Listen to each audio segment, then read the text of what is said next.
हर खबर पर होगी आपकी पकड़। डाउनलोड कीजिए एबीपी लाइव ऐप। और इस समय हमारे साथ हरियाणा के स्वास्थ्य मंत्री अनिल विज जी जुड़ रहे हैं। पूरा देश कोरोना की दूसरी लहर से जूझ रहा है। देश में 90 लाख से ज्यादा कोरोना के मामले सामने आ चुके हैं और हमारे साथ जो इस समय खास मेहमान आप टीवी स्क्रीन पर देख रहे हैं, हरियाणा के स्वास्थ्य मंत्री अनिल विज जी। अनिल विज जी ने कल ही कोरोना की टेस्टिंग वैक्सीन लगवाई है। मैं आपको यह भी बता दूं कि ऐसा करने वाले अनिल विज जी देश के पहले नेता हैं। सर, मैं पहले तो आपको बहुत बहुत सलाम करना चाहती हूं, जिस तरह से एक नेता होकर, स्वास्थ्य मंत्री होकर आपने नजीर पेश की है और कोवैक्सीन के 3rd फेज के ट्रायल को अपने ऊपर इजाजत दी है, तब जब आपका कुछ ही समय पहले ऑपरेशन भी हुआ है। धन्यवाद जी। सर, मैं आपसे ये जानना चाहूंगी क्योंकि अब ये कहा जा रहा है कि 2 फेजेस सक्सेसफुल हो गए हैं और 3rd फेज का ट्रायल शुरू हो गया है। कब तक वैक्सीन आने की उम्मीद है? देखिए, ये 3rd और अंतिम फेज है और इसमें 25,800 लोगों पर इसका ट्रायल किया जाना है जी। और अगर लोग खुद वॉलंटियर करते हैं और खुद आते हैं तो इसका ट्रायल जो है वो जल्दी हो सकता है। मैंने अपने आप को ऑफर भी इसीलिए किया है कि इसके लिए वॉलंटियर आगे आए, तो अगर जल्दी आते हैं और सब कुछ ठीक रहता है और इसकी रिपोर्टें ठीक आती हैं और आईसीएमआर भी इसके साथ कोलैबोरेशन में है, अगर सब कुछ ठीक रहता है तो ऐसा बताया जा रहा है कि जनवरी के पहले या दूसरे सप्ताह तक ये वैक्सीन आ सकती है। अनिल विज जी, जनवरी के पहले या दूसरे हफ्ते तक हम उम्मीद जताएं कि ये वैक्सीन आ सकती है, लेकिन मास प्रोडक्शन करना होगा। कल स्वास्थ्य मंत्री डॉक्टर हर्षवर्धन ने ये जानकारी दी कि जून जुलाई तक लगभग 25 करोड़ लोगों को ये वैक्सीन लगा दी जाएगी। तो प्रोडक्शन में लगभग कितना समय लगेगा, कोई जानकारी आपके पास? नहीं, ऐसी तो मेरे पास कोई जानकारी नहीं है, पर जैसा कल पीजीआई रोहतक के सभी डॉक्टर्स ने बताया मेरे को कि इतना समय तो इसका लगेगा, ये ट्रायल प्रोसेस है। ये मेरे को भी अब अगर इन्होंने इंजेक्शन लगाया है तो ये मेरे को कांस्टेंट ऑब्जर्वेशन में रख रहे हैं और अभी इसकी एक दूसरी डोज मेरे को लगेगी 4 हफ्ते के बाद, 28 तारीख को दूसरी डोज लगेगी और उसके बाद भी फिर ये एग्जामिन करेंगे, फिर टेस्ट करेंगे कि एंटीबॉडी डेवलप हुई है या नहीं हुई है। तो इसका प्रोसेस है सारा, लगभग 42 दिन का प्रोसेस इसका ऐसा बता रहे हैं। तो उसके बाद सारे जो देश के 26,000 लोगों पर ये टेस्ट कर रहे हैं तो उनका फिर ये आंकलन करेंगे, इनके जो रिसर्चर्स हैं वो उसको स्टडी करेंगे, आईसीएमआर स्टडी करेगी और गवर्नमेंट ऑफ इंडिया जब इजाजत देगी तो ये वैक्सीन आम लोगों के यूज के लिए आ सकेगी। अनिल विज जी, सीरम जो है, जो कि ऑक्सफोर्ड के साथ बना रही है वैक्सीन, भारत की कंपनी है सीरम, वो कहा जा रहा है कि इस दौड़ में सबसे आगे है। तो जो कोवैक्सीन का ट्रायल 3रे फेज का आपके ऊपर हुआ है, अगर उससे पहले ये सीरम आ जाती है तो क्या हरियाणा सरकार उस सीरम कंपनी की वैक्सीन को भी हरियाणा में लगाने की इजाजत देगी या अपनी वैक्सीन का इंतजार करेगी? नहीं, उससे हमारा कोई मतलब नहीं है। कोई भी वैक्सीन आए, जैसा गवर्नमेंट ऑफ इंडिया डिसाइड करेगी और गवर्नमेंट ने कहा है कि इसका हम प्लान करेंगे कि किनको लगानी है, कौन हाई रिस्क वाले लोग हैं, किनको पहले लगानी है, सारा जैसा गवर्नमेंट ऑफ इंडिया तय करेगी।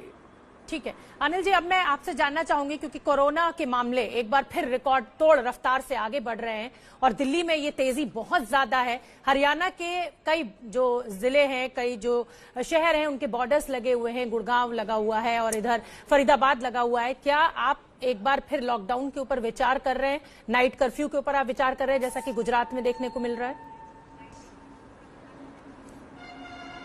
नहीं, हम अभी ऐसा नहीं समझते हैं कि हमें कोई किसी प्रकार का लॉकडाउन करना है। हम अपनी सर्विसेज को चुस्त दुरुस्त करने के लिए मैंने जरूर सब अधिकारियों को कहा है कि अपनी सर्विसेज को चुस्त दुरुस्त करिए और खास तौर से जो इम्प्लीमेंटिंग एजेंसीज हैं कि जो कोरोना का प्रोटोकॉल है उसका पालन हो सब जगह पर।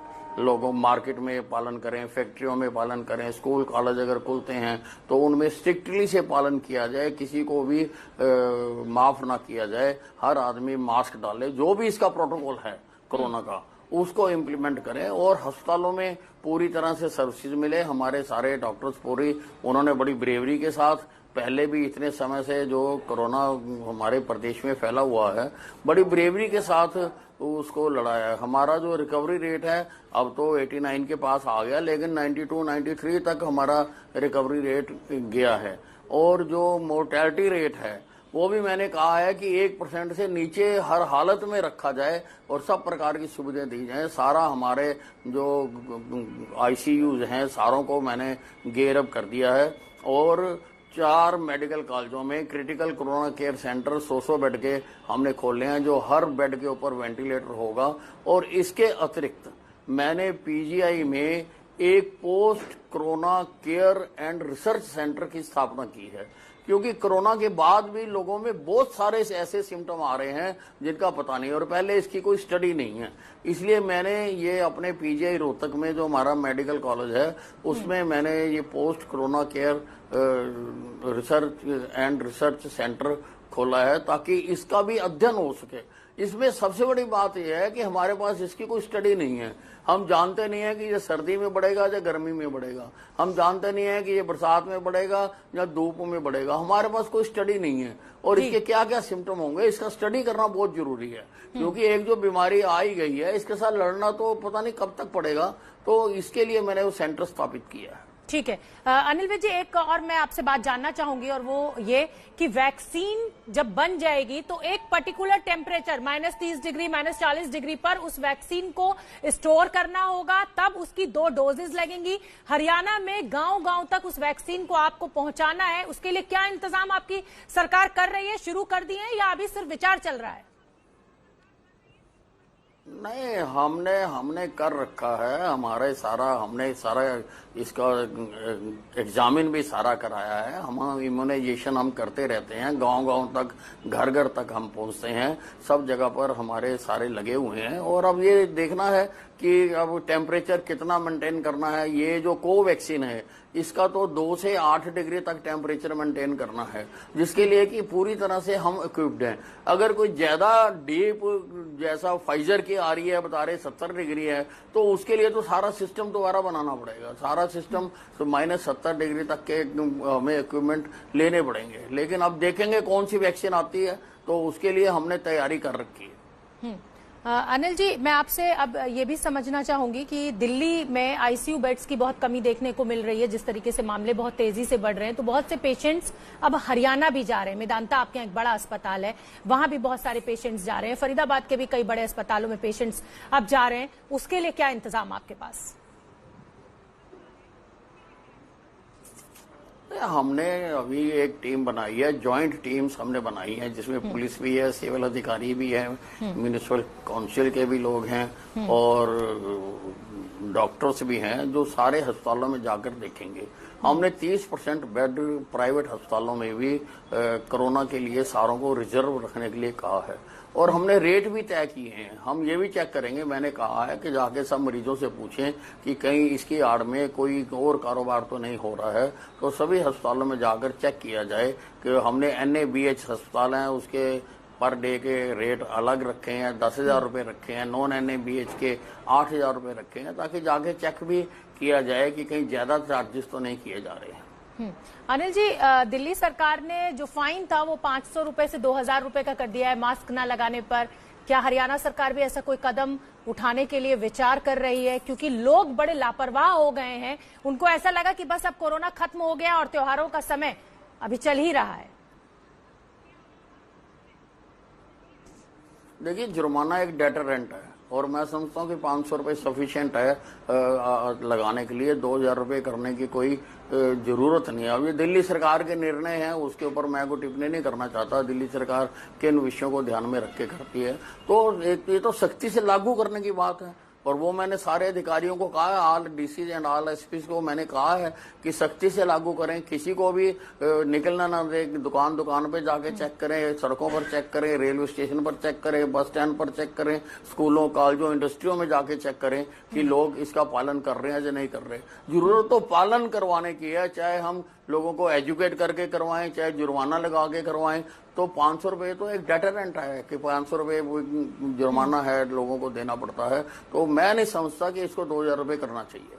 ठीक है अनिल जी, विदेशों में इस तरीके का ट्रेंड देखने को मिल रहा है कई देशों में कि जो कोरोना की जो दूसरी तीसरी लहर जो आ रही है उसके बाद लॉकडाउन करना पड़ा है। गुजरात का मैंने अभी आपसे पहले जिक्र किया था कि नाइट कर्फ्यू लगाया गया। अभी महाराष्ट्र के भी एक जिले में धारा 144 लागू की गई है। हरियाणा के कोई ऐसे जोन्स जहां से बहुत ज्यादा मामले आ रहे हैं और आप इस तरीके का कोई विचार कर रहे हो? नहीं, हमारा एनसीआर में ही ज्यादा मामले हैं। ये एनसीआर के जो 4 जिले हैं, जितने इसने में के सारे हरियाणा में जितने केस हैं, आधे केस इन 4 जिलों में हैं।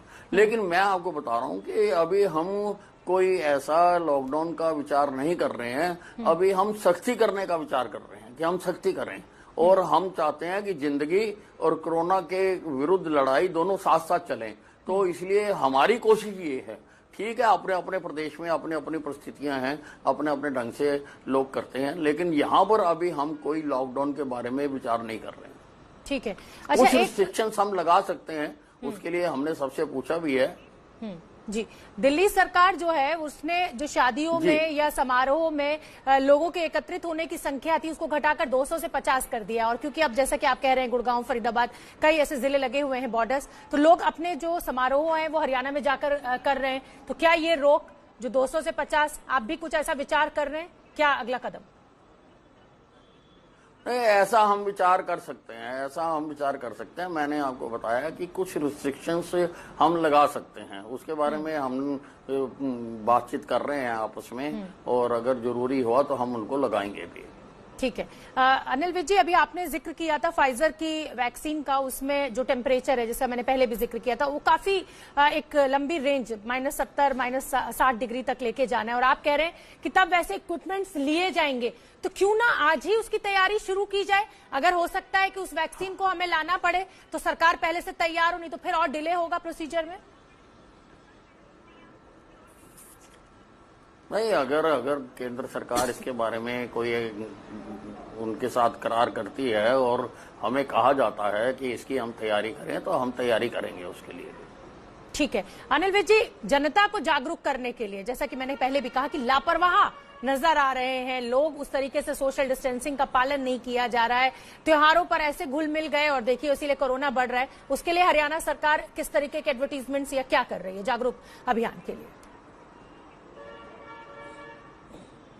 नहीं, जागरूक करने के लिए भी मैंने कहा वाइड पब्लिसिटी की जाए, लोगों को एजुकेट किया जाए, जाकर सब जगह पर स्कूलों, कॉलेजों में, इंडस्ट्री में, व्यापारिक संस्थानों में जा जाकर लोगों को समझाया जाए, बताया जाए। दोनों चीजें साथ साथ चलेंगी, समझाने का भी चलेगा और सख्ती भी चलेगी। हम पूरी तरह से सख्ती करने के मूड में हैं। आखिरी सवाल मेरा, स्कूल खोलने के लिए आप कब से तैयार हैं? क्योंकि बच्चों का एक साल पूरा दांव पे लगा हुआ है। अभी तो 23 तारीख तक अभी तो 23 तारीख तक स्कूल बंद कर दिए हैं, और बाद में इसका देखेंगे हम, जो क्या परिस्थितियां बनती हैं। अभी तो उसको हमने बंद किया है। जी, बहुत बहुत धन्यवाद अनिल विज जी, आपने एबीपी न्यूज के लिए समय निकाला, और एक बार फिर आपको सलाम कि आपने 3rd फेज की जो ट्रायल वैक्सीन थी उसको अपने ऊपर प्रयोग की इजाजत दी।